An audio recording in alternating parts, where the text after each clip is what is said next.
drove the Volkswagen ID.4 a year ago, I absolutely hated this vehicle. I hated it for precisely the same reasons as the Volkswagen Golf R I reviewed on this channel a few weeks ago. Its entire infotainment system felt like a disaster, the ergonomics were off, the vehicle felt really slow, and the range was only fine considering the size of its battery. Here I am a year later driving the ID.4 again. This time I'm driving it in its all-wheel drive Pro version. The last one I drove was a rear-wheel drive one, and I wanted to give it a second chance. Why? Because, well, a lot of my colleagues told me I was crazy for hating on the ID.4. They seemed to say that it was Volkswagen's most important vehicle since the Beetle. So here I am back in the ID.4, and I had a chance to explore it more in detail. I will say that as a rational vehicle, this is a good purchase, and I've always said that. The ID.4 is a spacious car, it has good enough range, the price is right. I'll get back to these things in a few minutes. However, its ergonomics are still just as much a disaster as before. Let me begin with the rear window controls. Now, somebody at Volkswagen thought that only putting 2 buttons was sufficient for 4 windows. Now, I can assume that somebody at Volkswagen thought that this was a good idea for cost cutting, and I'm pretty certain that that person got a raise from the bean counters, aka the accountants at Volkswagen, because yes, removing 2 window buttons on every single vehicle allows the company to save a lot of money, and we all know that Volkswagen owes a lot of money to a lot of people. However, for the user, for the owner, this is completely ridiculous. To lower the rear windows, you first need to press the rear button, and then you press the buttons for the front windows, and then it's going to lower the rear. However, it's not that simple because that rear button isn't very precise. I'm pressing it right now and nothing is happening. There you go. And now I'm back to the front windows. As you can see, it goes up. I want to go back in the rear. It's just freaking annoying. Why? Why would somebody at Volkswagen think that this is a good idea? Now, the headlight controls are just as useless as in the Golf R. There's no reason to have these buttons here because the moment you'll start driving, the car will decide which kind of headlights it wants for you. And then there's this thing, the infotainment system, and just like the Golf R, it is a mess because it's super complicated to achieve very simple tasks. When you turn on the car and when the system is cold, it lags. It's very, very laggy, so it's slow to react. And when you want to do simple things like lower the climate control or change the radio station, it'll take a while. The system won't respond right away. However, when it warms up, it's a bit quicker. Now, a lot of this stuff people will get used to. These stupid buttons, probably you'll get used to when you'll own an ID.4. This infotainment system, you'll figure it out. And yes, I'm well aware, a lot of you have complained in my Golf R video about the traction control menu. Yes, I'm aware that to simplify this system, Volkswagen added a drop-down menu here on the top, like a smartphone, and you can put quick keys right here, quick touch keys. As you can see, traction control, I put it right there. You can also do that in the Golf R, but it still requires you to fiddle with this very laggy system as you're driving. Why isn't there not a quick key right here? Now, for a vehicle like the ID.4, it's understandable because this is a very rational and family-friendly car. People aren't really going to turn off traction control, and even if you do, you don't really need to because this thing isn't performance-oriented. But for a car like the Golf R, it's crucial. Enough about the Golf R. Back to the ID.4. Another aspect of this system that I absolutely detest is the fact that these buttons right here, very crucial buttons that are used for volume control and climate control settings, do not light up at night. Why? Who at Volkswagen thought that these buttons, which are very important, shouldn't light up? Now, they are touch sensitive. It's this stupid haptic feedback system like you have on the steering wheel. They're both buttons, but they're both touch. So if I just like slide my finger here, it's going to somehow react. But again, just like this button here for the windows, it's not very quick to react. Sometimes it works, sometimes it doesn't. I mean, what happened to good old buttons? There is, however, some neat touches in the ID.4 that I appreciate. For instance, when you lower or when you adjust your steering wheel, it's the entire gauge pod that moves about. That's cool because if you compare it to other electric vehicles in this class, like for instance the Kia EV6 or a Hyundai Ioniq 5, it won't do this. You're stuck with a big screen in the back, and sometimes your steering wheel can obstruct the visibility of that screen.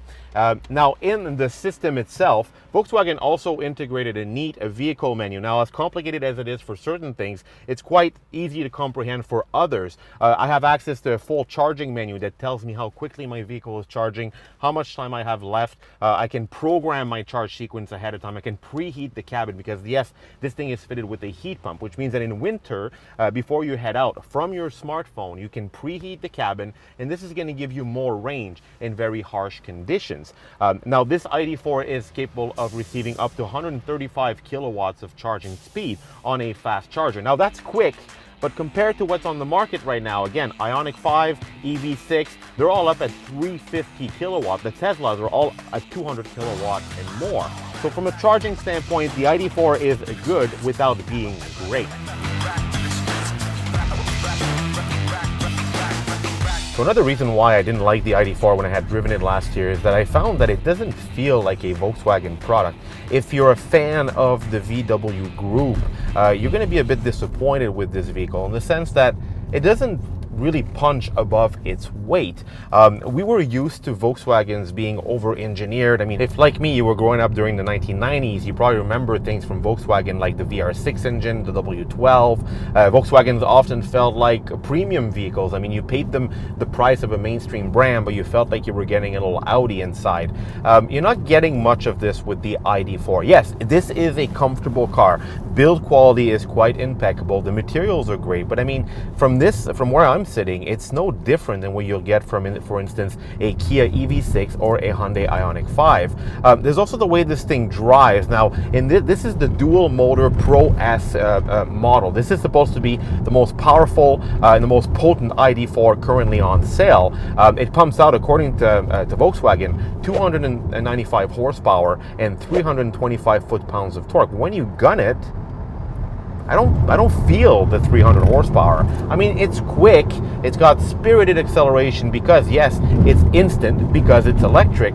But again, an Ioniq 5 or even a Chevy Bolt EV will feel quicker. And actually, when you look at the numbers for the ID.4, the 0 to 100 kilometer an hour time isn't that spectacular.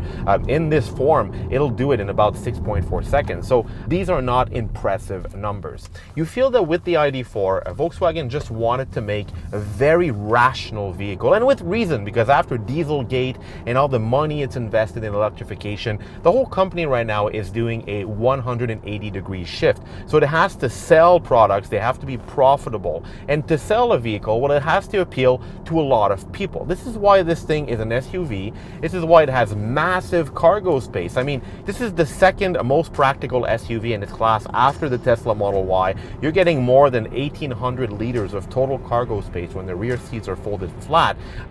Unfortunately, I'm a bit disappointed that there isn't a front trunk on this vehicle. If there was one, this would be the most spacious SUV, electric SUV in its category. And it's the same thing for the specifications. Now, under the body of this vehicle, there's an 84 kilowatt hour battery, 78 kilowatt hour usable. That's a big battery. However, the range is only fine. In this dual motor configuration, it's EPA rated at 386 kilometers. If you take the single motor version, you'll get about 400 kilometers. But these are very conservative numbers, by the way, because when I unplugged this vehicle this morning, the instrument cluster showed me 410 kilometers of range. So technically speaking, it will do more depending on how you drive it. I'm driving it right now in ideal conditions. It's summertime, it's nice and warm, and I'm pulling an average of about 20 kilowatt hour per 100 kilometers. Again, that's fine, but it's not spectacular. I've seen Teslas do under 20 kilowatt hour per 100 kilometers, and same thing with Ioniq 5. You'll get a bit better consumption from those vehicles. However, this is not bad, and I feel that this is really the theme with the ID.4. It's not bad. It gets the job done. I mean, you don't get, like I said earlier, 135 kilowatts of charging speed is okay. The acceleration from 0 to 100 kilometers an hour is fine. And the range is good enough for the average family. However, it's important to underline the pricing strategy with the ID.4. I live in Canada, as you know, and I live in the province of Quebec. Here, EVs are very popular. They're heavily subsidized. So Volkswagen kicked off the price for this thing at $44,995. So it makes it eligible for EVs. And in this specifications, the fully loaded model, it tops out at just over $60,000, but it's still eligible. So this means that this makes it a very affordable EV for young families. There's, however, one minor detail about the ID.4 is that it's not really available right now. If you want one, I highly recommend you reserve it right away, because you're not going to get it until at least 2 years. At least that's what Volkswagen is saying at the moment. And the reason for this is, just like all other car makers, Volkswagen is a victim to parts shortages right now. And the ID.4 is currently built in Germany. Volkswagen is in the process of converting its Chattanooga assembly plant in the United States to build ID.4. So when that plant is going to be ready, we're being told that Volkswagen will be able to dish out a lot more examples of this vehicle, so availability will be going up again. So getting the accelerator pedal, and it's spirited acceleration. It's not necessarily slow, and the handling is flat. I mean, don't expect to carve canyons in this thing like you would in a Golf GTI or Golf R. Even, the Volkswagen Tiguan feels a bit more athletic than this thing. This feels big and heavy and long, and you can tell that it wasn't developed to be a performer. But it is comfortable. It's very comfortable. I love these seats. There's a lot of support in them. I'm a big guy and I love how I'm seated. I even have a massaging feature in a Volkswagen product. That's actually impressive. Usually you find that in high-end Mercedes or Lexus. You get this in the higher trim levels of the ID.4. I also love the floating armrest. I'm a sucker for these things. I just find them really cool. They feel like I'm a cool dad driving a cool minivan. No, not a minivan. You don't want that. It's the same story out the rear. The rear seats are comfortable, they're spacious, there's plenty of headroom, plenty of leg room. So it's a very airy cabin. Because it's electric, Volkswagen really took advantage of the extra space that you'll be getting. There's no more drivetrain, there's no more drive shaft, no more differentials, just 2 electric motors doing its thing. Very smooth, very quiet, and the sound insulation, I must say, is second to none. Volkswagen has always been very good at this. So yes, from a driving standpoint, when it comes to just a rational, daily drivable product, the ID.4 is impeccable.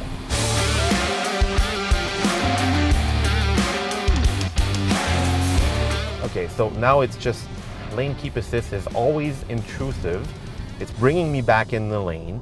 Now this is by default. This is one of the reasons why I hate the ergonomics of the new Volkswagen products. Not only are all the driving aids activated by default, when you want to turn them off, you have to go inside the system again.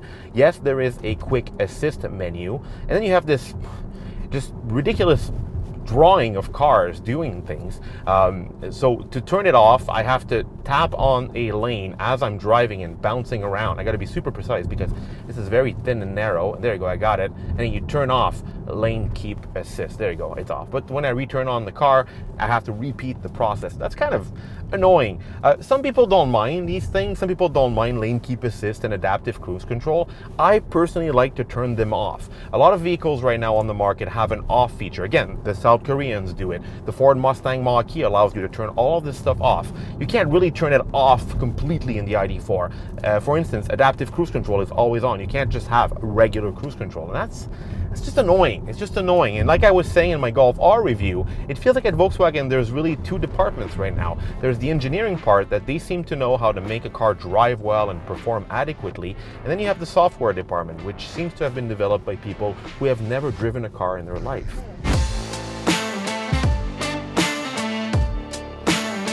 So while the enthusiast in me really doesn't like the ID.4 for everything it represents, I have to admit that Volkswagen has put together one heck of a fantastic people's car. It's very rational, everything is average with the ID.4, but it's well priced, it's very spacious inside, it's quite comfortable, and the range is good. And at the end of the day, what people want, what common folk are looking for, especially in this age of very high inflation, is precisely that.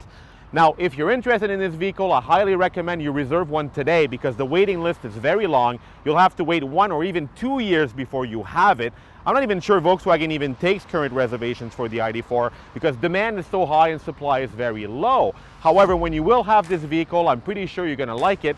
I'm beginning to enjoy it a lot more than when I drove it last year. Yes, automotive journalists can change opinions, and this vehicle is slowly changing my perception of Volkswagen's future direction. Now, in a place like here in Quebec, where charging infrastructure or plenty and electricity is affordable. A vehicle like the ID.4 only costs me about $10 to fill up. And in a world where everything is more and more expensive, that feels very good to the wallet.